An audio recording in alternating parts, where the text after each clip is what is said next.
Now, the latest ITV News from Granada reports with Gamal, Fahnbulleh and Lucy Meacock.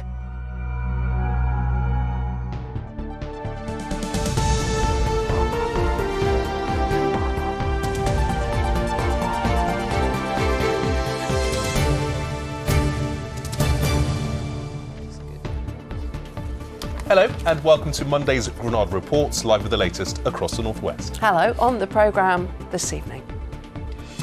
It's all over for Ollie. The football world reacts as Manchester United sack their club legend. But who's next in the Old Trafford hot seats?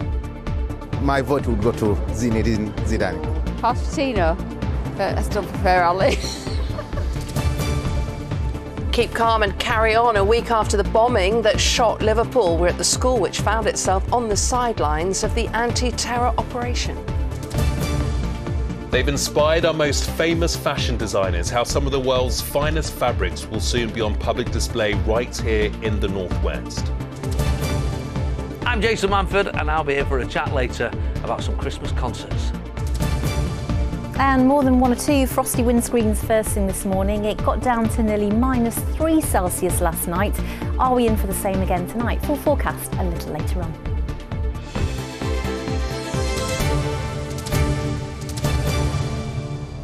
Well, first this evening, the search is underway for the next manager of Manchester United after Ole Gunnar Solskjaer was sacked at the weekend. He lost his job after another crushing defeat, this one away at Watford. For now, another former player, Michael Carrick, takes charge. But at the same time, there are so many questions about who is the right person to start rebuilding that team. Tonight, we look at all the runners and riders. But first, our sports correspondent, Chris Hall, reports on a dramatic few days at Old Trafford.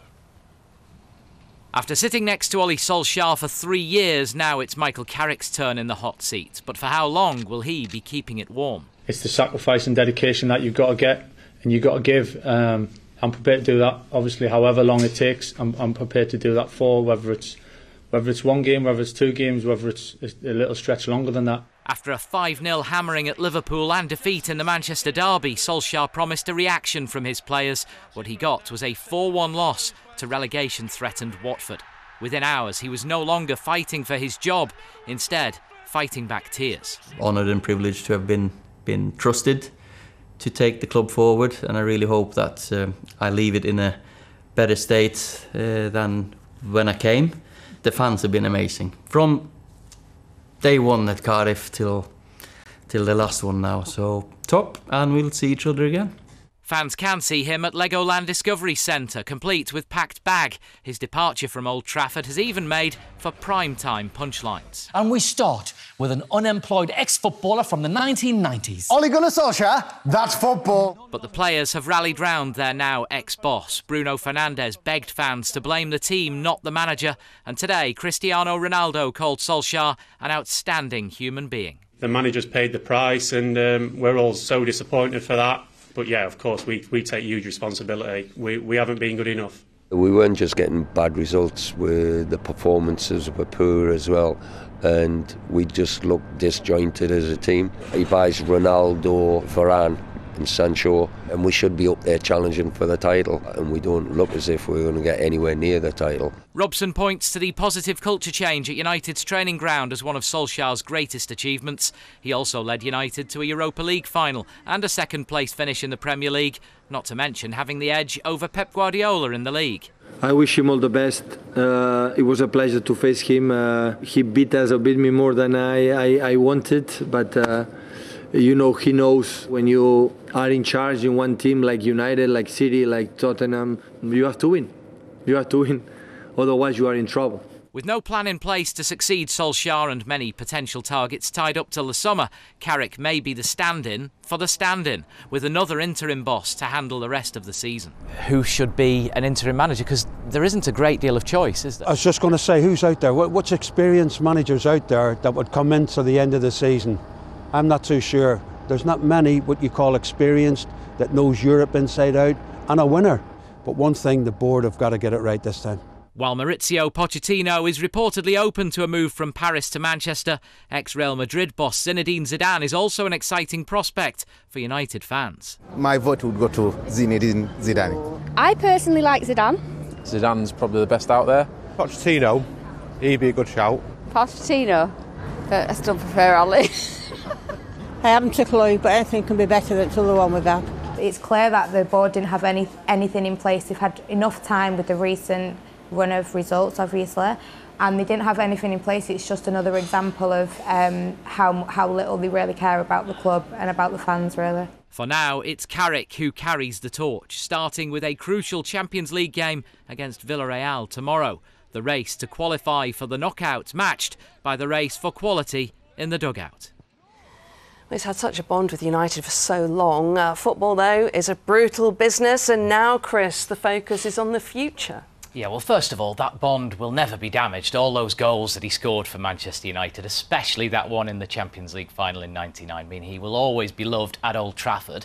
But yes, all eyes now on who the replacement will be. The favourite is Mauricio Pochettino, the manager of Paris Saint-Germain, who it's believed is desperate to get the United job and was strongly linked with United before Solskjaer beat him to it. His family still live in London, so he could want to move back to the UK, and he's actually in Manchester this week for a Champions League game at Man City, so he's well placed for talks, but he would need buying out of his contract, unlike Zinedine Zidane, the Frenchman who steered Real Madrid to 3 back-to-back Champions League titles, is a free agent at the moment and plays the attacking style which United fans love.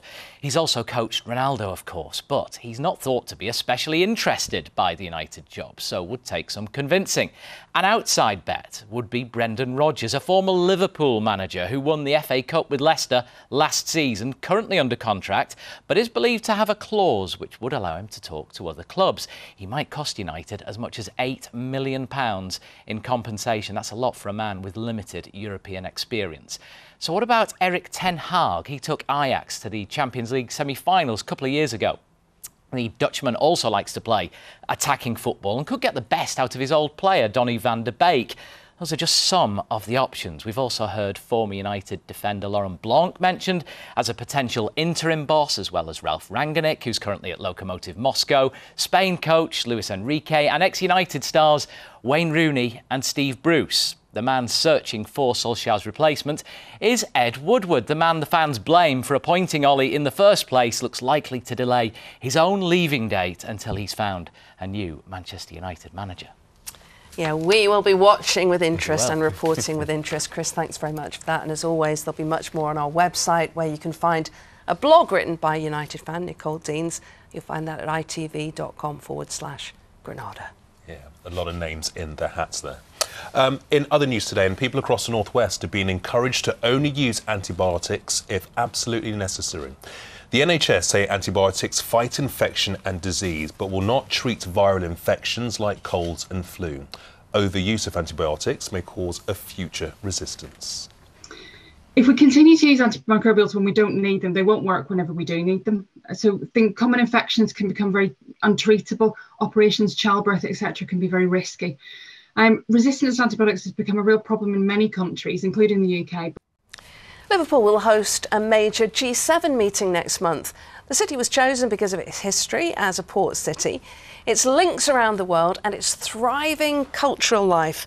The Foreign Secretary will host counterparts from all over the world to discuss a whole range of global issues. Well, it's just over a week since Liverpool was shaken by that news that a bomb had exploded outside the city's women's hospital. Yeah, since then, police have continued to search addresses around the Kensington area of the city. But what's it been like for those living nearby? Meacock Primary School is just yards from where the anti-terror operations have been taking place. Yeah, staff there say that they have been doing their best to keep things as normal as possible for their pupils. Our correspondent Elaine Wilcox spent the morning at the school. These are the pupils whose school became part of an active crime scene. New Park Primary in Kensington was placed inside the police cordon when bomb squad officers found potentially explosive materials in a property linked to the bomber whose device exploded outside the Liverpool Women's Hospital on Remembrance Sunday. We were looked after by the police and the fire brigade. The head teacher said evacuating the school and moving pupils to a safe area was like a military operation. I really wanted the children and their parents to feel that they were okay, that they were safe, that they weren't damaged by what was happening around them. And it was really, really scary. But we, you know, all of the staff here, they're just amazing. To come this close on your doorstep made it more frightening. It was more real. She was really frightened. She had nightmares the night of it. I was a little bit scared at first, but then I got comforted by all my friends, so I started to feel more safer. I think it's because it was so close to home. It hits you more. My little daughter, I was asking them because she was nervous going back into school the next day, and her exact answer was, I feel safe in my school. So that to me, you know, just says it all really. I felt safe because all the police were there, and anything happened in the school, then the police could sort it out. We didn't feel like we were on our own at any point or anything like that, so that was reassuring, but it was frightening. And how relieved were you at the end of the day? Loads. As soon as I got home to my children, I was like, don't cry in front of them, but it was just like a massive relief as soon as we left the area, really. And then got home to my children, I was just like, might not have been this way, really. Meacock Primary is a diverse school with 49 different languages spoken here, and many of the children come from refugee families. Many said it was a frightening incident, but the whole school community came together in support. And I woke up on Monday, I was like, why is Mum not going to work and I'm not going to school? Mum told me when I was a terrorist, I was like, I wasn't expecting that to happen, that's what I was like. But then when school said we could go back on Tuesday, I was feeling a bit nervous. People are safe right now in this country, but since the bomb happened, they're getting worried. Yes, lots of people were talking about the whole bomb incident and everything. I was also pretty scared about it, but I tried not to show it. Terrorist incidents can sow division, but not here, where all children play a big part in school life. The gift of working in this school here with these children is we're so diverse, but nobody notices the differences in each other. We just notice the good things about each other. Liverpool's response to the terrorist incident has been widely praised, along with the pupils who comforted each other. Elaine Wilcox, ITV News, Kensington in Liverpool. Well, next, and a friend of the Manchester Arena bomber, Salman Abedi, was in shock and disbelief when he learned he was the man responsible for killing 22 people. Yeah, today the inquiry into the bombing also heard claims that in the year leading up to the attack, Abedi had become more religious but had never expressed his extremist views. Our correspondent Amy Welch joins us from Manchester now. And Amy, what can you tell us? Well, Al-Zabir Mohammed told the inquiry he was good friends with Salman Abedi and that they used to play football together, but that he never said anything which made him think he had strong or extremist views. He did, however, say that in recent months he had started to distance himself from the lads and that he was attending the mosque and the gym far more frequently. He was also asked about his own views and about visits he made to convicted terrorist Abdul Rauf Abdallah in prison. He said he made those visits to lift his spirits and that he never discussed their political views. Now, Salman Abedi was meant to join him for one of those visits but didn't turn up. But the inquiry did hear how Salman Abedi called Mr Mohammed a week before the bombing from Libya. He said he didn't recognise the number and believes with hindsight he was making that phone call to say goodbye. Here's his recollection of that conversation. From what I remember, it was a general conversation. How he been? How's family? I asked him how's Libya. He asked me what's going on here, and that was it. When you were interviewed by the police, you said, with hindsight, after what happened, you thought he might have been saying goodbye. Probably, yeah. Was there any sense of that at the time? There was no indication whatsoever, but in hindsight, I'm thinking this guy knows what he's going to do. Well, Mr Mohammed told the inquiry he knew nothing of what Salman Abedi was planning. He actually thought he was still in Libya when the attack happened and described his shock and disbelief when he found out it was him. And Amy, this evidence comes after 3 weeks of closed hearings. What more was said about that? That's right, for the past 3 weeks, MI5's evidence regarding what they knew about Salman Abedi has been heard in private because it was argued that if made public it could harm national security. But today the court heard how some of that evidence is actually on its way to MI5, the government and counter-terrorism police for them to make a decision about whether it can at some point be made public. A decision about that hearing date is yet to be set, but the families were given some reassurance today that all the questions they had for MI5 were dealt with during those closed sessions. OK, Amy, thanks for bringing us up to date. Well, to health now. Well, the eyes of the world have been focused on COVID and how it can hit our respiratory systems. Researchers who looked into that problem are now asking for help to combat another big respiratory illness, pneumonia. Yeah, this claims the life of one person every 13 seconds globally. And as our Merseyside correspondent Andy Bonner now reports, it is a particular problem right here in the northwest.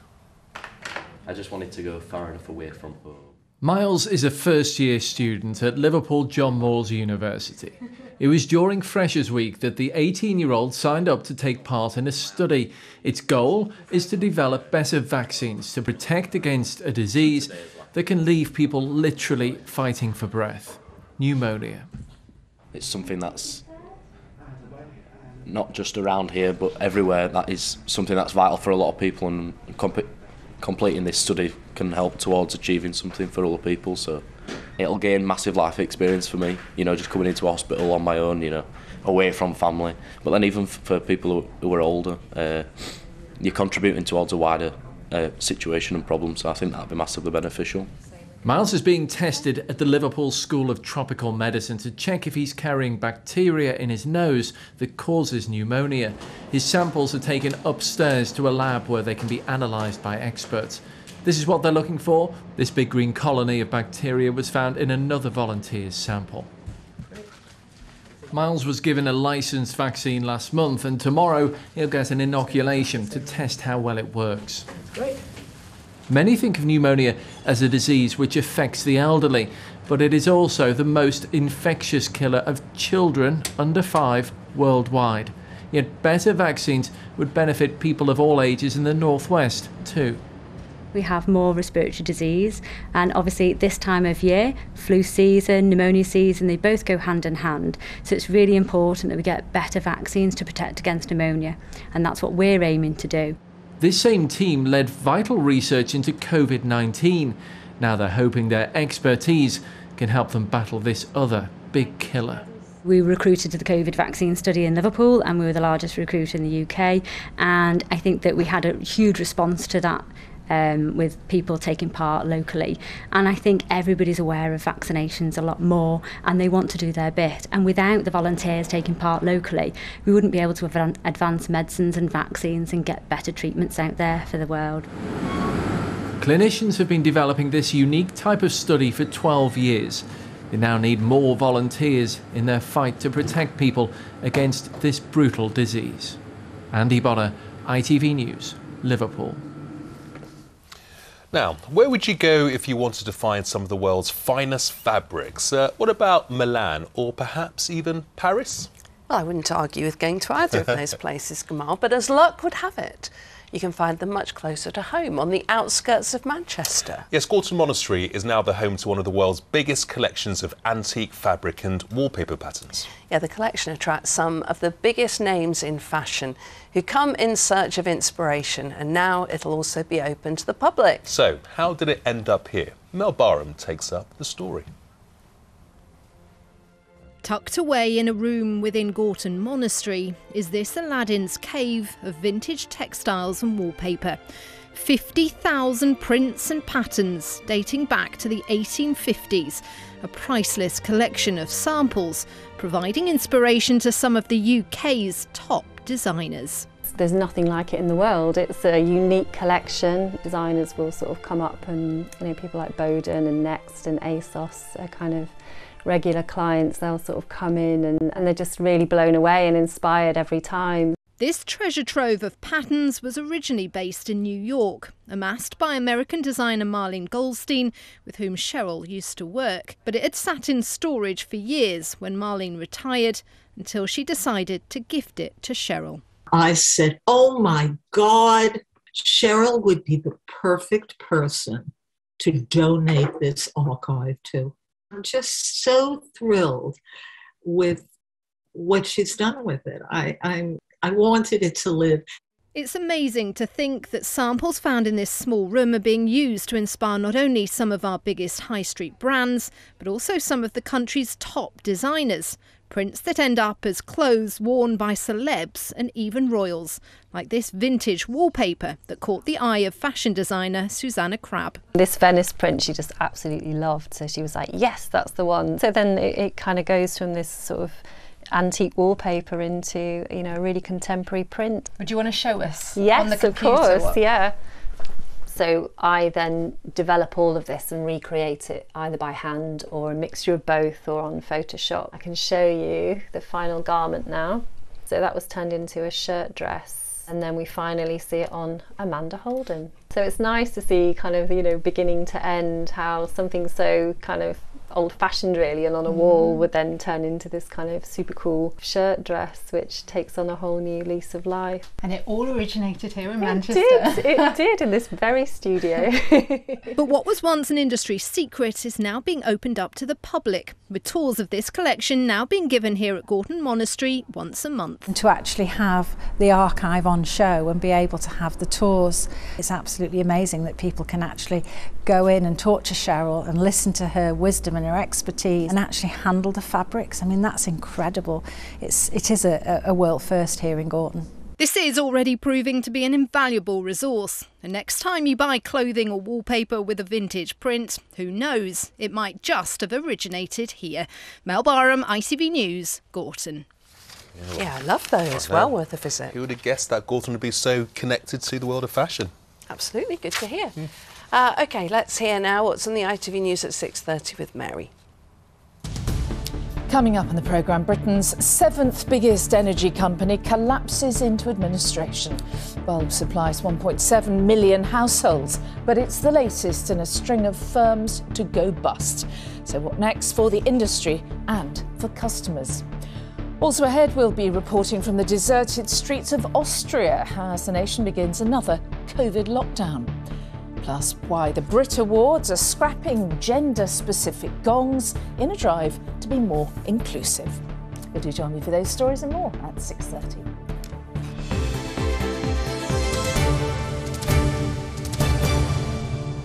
Well, next this evening, and he's best known for his stand-up shows in sold-out venues. But did you know comedian Jason Manford is also a very impressive singer? Yeah, he is. And you might remember how he managed to fool the panel on that programme, The Masked Singer, when he was disguised as a hedgehog.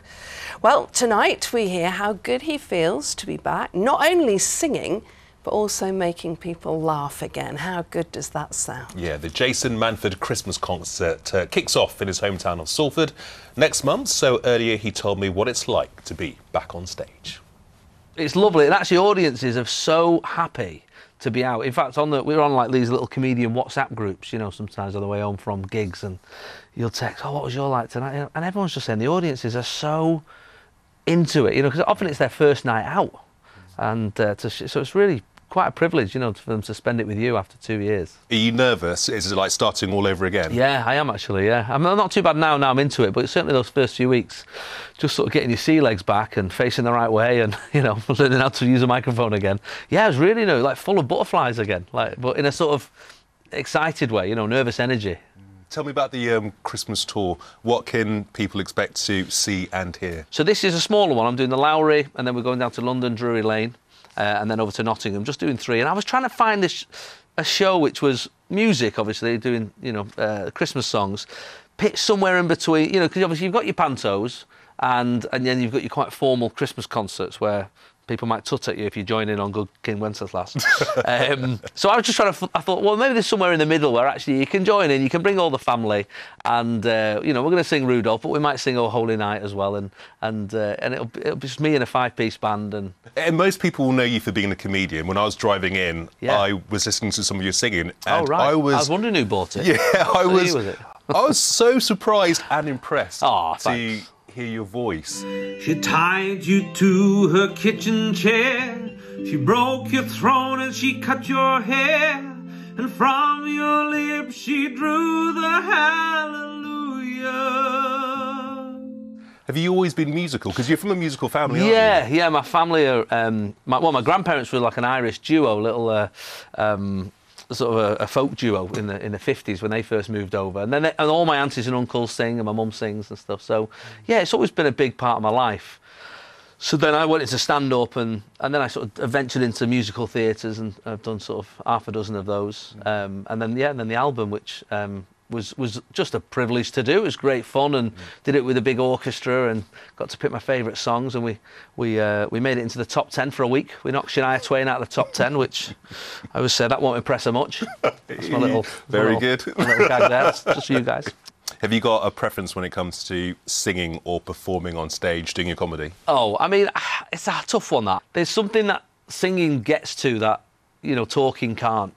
Songs can just reach people, into a different place, and I love that. You remember where you were when you first heard that song, or who you were with when you heard it. There's a nostalgia element to it. There's a warmth, and you can't get that with, well, certainly the jokes I do. And on that point, what do you want people to feel like, as they leave the theatre once they've seen your show? I feel like last year Christmas was robbed from us, and so hopefully this is a year where you can come along, your kids are a year older, your parents are a year older, and so actually being able to come with the full family, and I've always tried to pitch myself in that area where you can sort of bring your teenage kids. Well, for this you can bring your little kids, but even for my stand-up, I'm often people's first comedian that they come to. Try the softer stuff before you go for the hard stuff, and that's sort of my area, really. And you're touring next year. What can you tell me about that? Yeah, touring right through to next November. Kind of poking fun at what we've all been through, the sort of blitz spirit of it all, of what we've all experienced over the last few years. And I think we're right. We're at that point now where it has been awful and horrendous, but the great thing about not just humans, but British people, actually, is that we will find the positives in even the most serious situations. Even last year, if I said to you, which one was your favourite lockdown, you'd be like, first one. Best soundtrack. Oh, it was rainbows and clapping all day long. So, you know what I mean? I think that's sort of where we go to with our brains. Jason, thank you very much for talking pleasure. to Thanks us. for having me The in. very best of luck with your Christmas tour and the touring next year. Cheers, thank you. Cheers a lot, thank you. Yeah, so good to smile again. Great to see him back. I want to be on the comedian WhatsApp group. How good does that sound? Do you know, he's a thoroughly decent bloke, and obviously the comedy is his day job, but what is interesting is that his eyes lit up when we started to talk about the singing. Yeah, great singing without the hedgehog outfit as well. Now the weather, here's Kerry. Now that is brew weather. And only bowling what she needs. United Utilities sponsors ITV Granada weather. Big up you, sis.